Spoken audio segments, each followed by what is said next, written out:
Well, the Women, Business and the Law 2014 report found that out of the 143 economies we measure, at least 90% had one or more legal differences affecting women's ability to participate in economic or employment activities.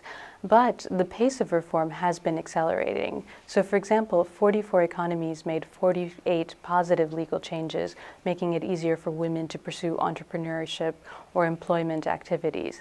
So while we've come a long way, we still have a long way to go.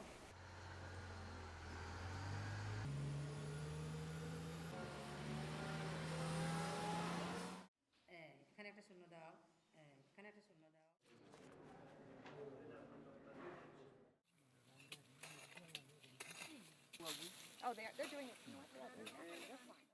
So the first new area that the report looked at was looking at women's property rights and their legal decision-making ability over the past 50 years and how that's reformed. And really the results are astounding. These restrictions have been reduced by more than half over the past half century. The next new area that we looked at was violence against women. So we examined legislation on domestic violence and sexual harassment in the workplace. And we found that in both domestic violence and sexual harassment in the workplace, that approximately 75% of the economies covered have this type of legislation in place, although it varies in its scope and coverage.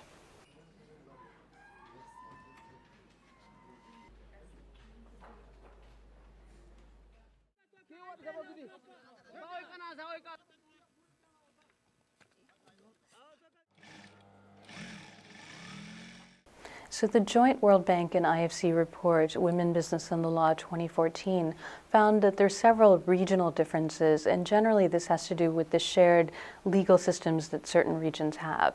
So for example, in Eastern Europe and Central Asia, you see pervasive job restrictions on the types of employment women can do. For example, in the Russian Federation, there's a list of 456 jobs that women cannot do by regulation. And in the Middle East and North Africa, you see, for example, in the key areas that we measure, that all 14 economies have 10 or more legal differences on women's employment or entrepreneurial activities. Meanwhile, in Latin America and the Caribbean, you see the most comprehensive legislation on domestic violence and sexual harassment in the workplace. So regionally, there are very strong trends that come out.